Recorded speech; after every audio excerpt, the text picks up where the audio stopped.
What is up, my Riftbounders? How's it going? My name is TwwowzTCG, and I am here to break down, in my opinion, what are the top 5 decks going into June.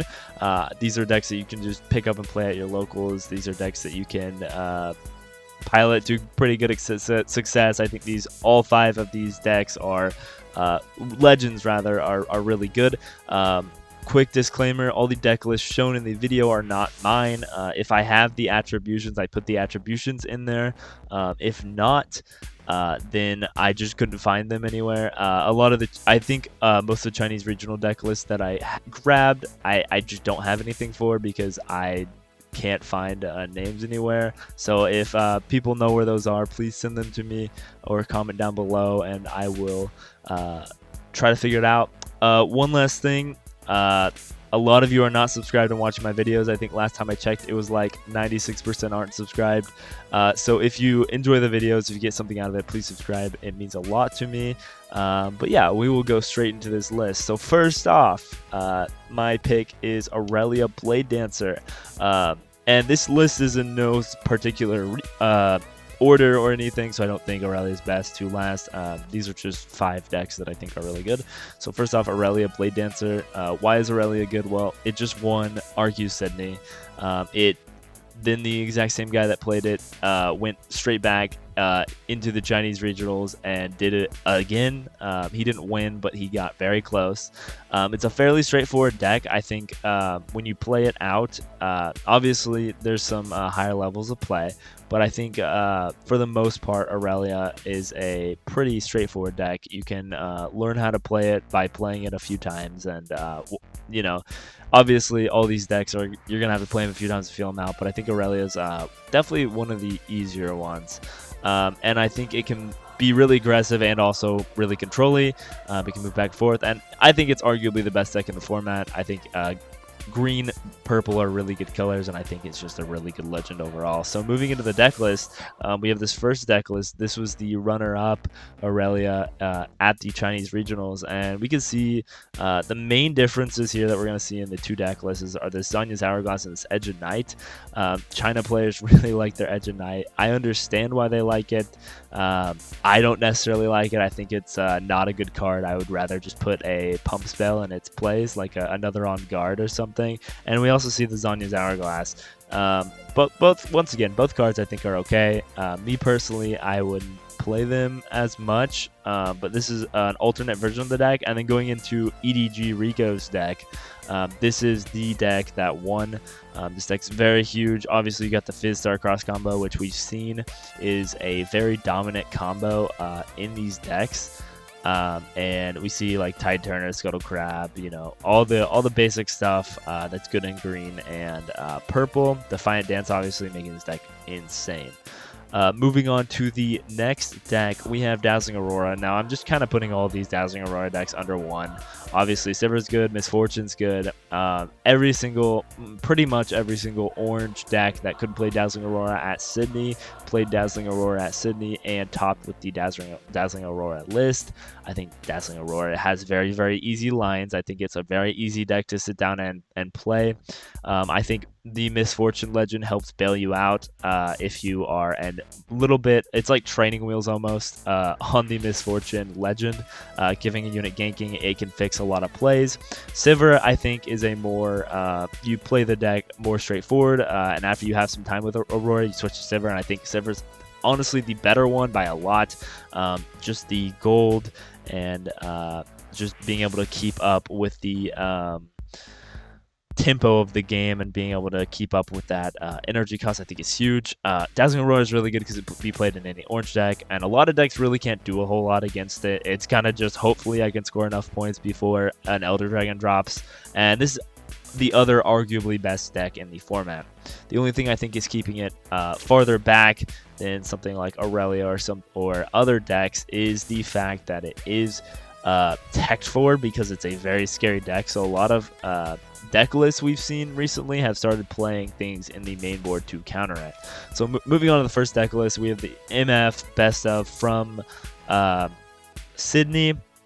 Now, I'm going to give a little spoiler. We can see the Elder Dragon Mind Splitter creature lines are pretty throughout and consistent in the Aurora matchups. Heedless Resurrection is the only real difference between these two, and it's just so that you can bring back your Elder Dragon, replay it, and have its effect activate again. Once again, pretty much every Aurora deck you see is going to be pretty straightforward. As you can see between these two decks, you're seeing a lot of really similar cards. I think what caused Sold Out on the Sivir to do better is, one, I do think Sivir is a better Aurora Legend, and two, Pack of Wonders and Treasure Trove I think is such a good combination. Being able to return it to hand, draw one, channel one, play it, return it to hand, draw one, channel one, makes the deck more consistent. It keeps you in the game if you have to hard cast one of these, and I do think it's a really good combo. We also see his sideboard, and I do think his sideboard is arguably a little bit better. Obviously, the Mind Splitter for maybe the other Auroras, the challenges, the auction to steal the other Auroras. Rather, a Sabotage is pretty good, but I think this sideboard is just a lot stronger than the MF one. And overall, I just think Sivir is a better Aurora deck. So we're going to move on to the next one, and the next one I personally think is really good is Azir. It just won the most recent Chinese regionals. It's a very quick deck. You can play it super aggro, you can play it super mid-rangey, you can honestly even a little bit play it control-y, although it kind of isn't as good a control-y. And it's a very cheap deck. The deck is very good, and it's really easy to pick up, and I think it's really good in the meta. It's really good into Aurora. I think it struggles a little bit into Aurelia, in my personal opinion, and against some other decks it definitely struggles, but I think it's a pretty good deck into the meta. I think Azir getting the 1 cost in Unleashed really made him a lot better. And moving into the first deck list, we can see he's playing 2 Soul Swords, the sacrifices. The yellow Vi, I think, actually adds so much to this deck. The yellow Vi being the one where you ambush in and you can stun a unit. I think you're not always going to get it because it's a 1-of, but I think whenever you do get it, you're pretty happy about it. But also the Scuttle Crab, being able to look at the enemy's hand and also replace itself in your hand, I think is a huge card. But I just think Azir is a really good legend in general. Hall of Legends, I think, is huge for it. For some reason, I didn't see a lot of people in Azir playing Hall of Legends in Spirit Forge, but I think Hall of Legends is just a no-brainer in this deck. You drop a Soul Sword, and then you can tap Emperor of the Sands to make a Sand Soldier, capture Hall of Legends, and make another one. I think it's a pretty obvious thing.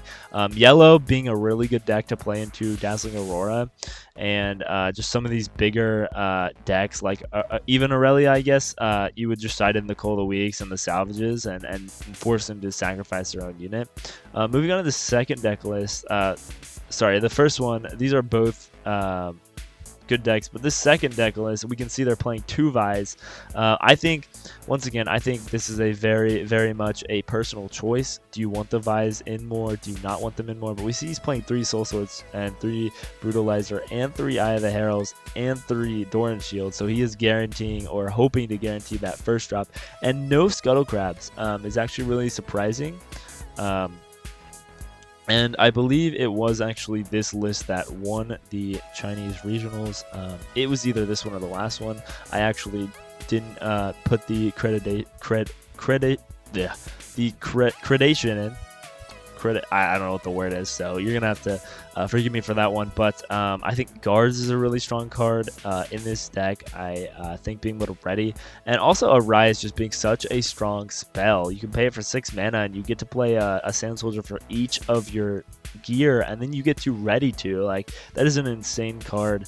And I also just think these colors are good because yellow's really good into Aurora and those bigger creature decks, and I just think green's such a solid color. You have Defy, you have Charm, you have On Guard. So I think Azir is just a really good deck. It's a really easy deck to just hop into and play. Moving on to the next deck that I personally have played the most is Master Yi Wuju Blazeman. I think this card, I think this deck has gotten its top 8 stolen from it a lot of times, and I would not be surprised if we see it win a regional. It had the best day 2 conversion rate at Sydney RQ. It only really hardcore loses to Aurora. Other than that, it has a pretty good matchup into every other deck, and it's extremely consistent. So moving into the first deck list here, this is going to be the deck list from Sydney RQ. We see the Rengar, which I think is the most nuanced thing added to this Master Yi deck, is the Rengar, you being able to play it for a surprise defender. Instead of being at 6 might, it now goes to 8 might. And then also we see the one of Alpha Strike. Now I think this card's actually really good. I understand why it's in the main deck. Being able to clear out a battlefield that an enemy is holding at, whether it's a Vex, whether it's some sort of hold unit, being able to Alpha Strike in and just deal an equal damage if you have a Rengar or a White Flame Protector or a Vilema in base. For 8 damage, that's huge. We're also seeing the Rune Runner Trinity Force combo, and I think this combo is still really good. Rune Runner not being able to be targeted is really good. It can't be targeted by a lot of things. It can't be targeted by stuns on Vex. It can't be targeted by the Elder Dragon effect. We also see the Vilema and the White Flame. Now, I'm personally not a Vilema believer. I think it's a good card. I played in my sideboard in Yi, but I just think it's bait. 1 star crossed and you're down 8 mana. There's a lot of things they can do to Vilema that just feels so bad. But I am a White Flame Protector believer. I think White Flame Protector is how you win some of the Aurora matchups. And obviously you can see we're sideboarding pretty hard for Aurora. So we're playing the 2 Sabotages, the 2 Auctions. So against Aurora, we're just losing first game, siding in, and hoping to win after that. Other than Aurora, though, Master Yi has a lot of really good matchups. I think he has like very consistent across the board good matchups into most of the meta. So going to the second deck list, we see this is the Chinese deck list that I pulled. He's main decking 2 Auctions for the Aurora. Now, I don't blame him. I actually really like the challenges. I was really debating playing the challenges, and I think the challenges are definitely worth it. I think it's a very good card. Now, this is really interesting to look at because he only has 6 2-drops, and I guess he has a Zanya too, if you want to count those, and the Guardian Angel.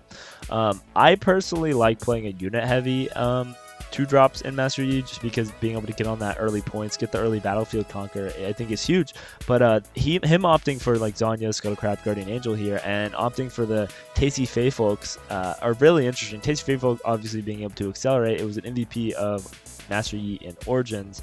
We're seeing the Rengar again, and then Vilema. He's playing it at 2. Once again, personally, I think Vilema's bait. I think it's really good into a lot of decks, but I also think it's just really easily countered, and it's really hard to main deck for me. We can see him sideboarding for Aurora so much that we're playing Disarming Rake, Auction, and Sabotage, and even maybe Not So Fast to counter the Elder Dragon effect. So we are very scared of Aurora if you're a Yi player. Moving on to the 5th deck, and this is going to be the one I think is the hardest deck to pilot, in my personal opinion, is LeBlanc. It has a very high power ceiling, but it also has a very high skill ceiling. It top 8'd at Sydney RQ by a Challenger TCG player, and obviously here you can read it says solved deck. Now I think this is a deck list that is very solved. I think we have found Challenger TCG has found the best LeBlanc deck list, and that's going to be Baited Hook LeBlanc. I think this is a solved deck list. I think Baited Hook LeBlanc is going to be the best LeBlanc that we see.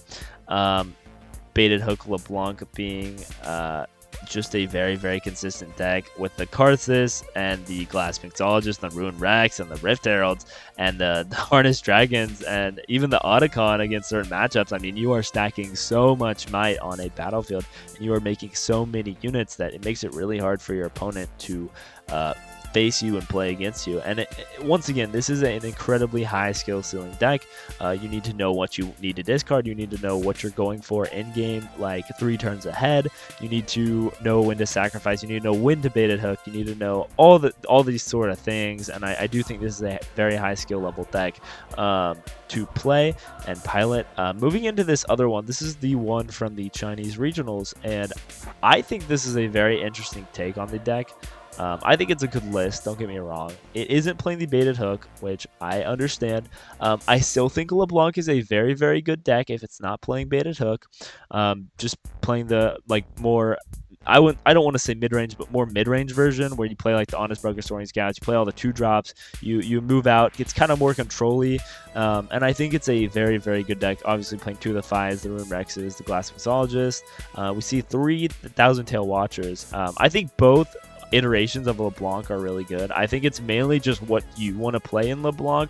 I think this one's better.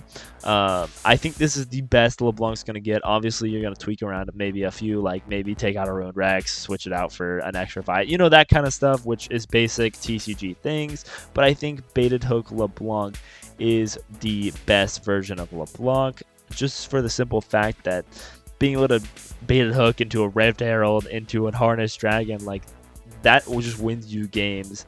Even a Thousand Tail Watcher, like, that wins you games. And I think a lot of people have realized that and have started playing the Baited Hook LeBlanc. Obviously, we are going into the next regional this weekend in Canada, so if you're competing in that, good luck to you. I really appreciate you watching. I really appreciate you checking out my channel.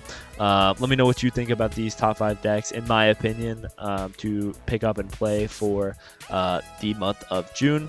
I will be going to Hartford, so if you are also going to Hartford, say in the comments down below. It'd be great to meet you guys and hang out with you guys. If you liked the video, please like and subscribe, and a share would be great.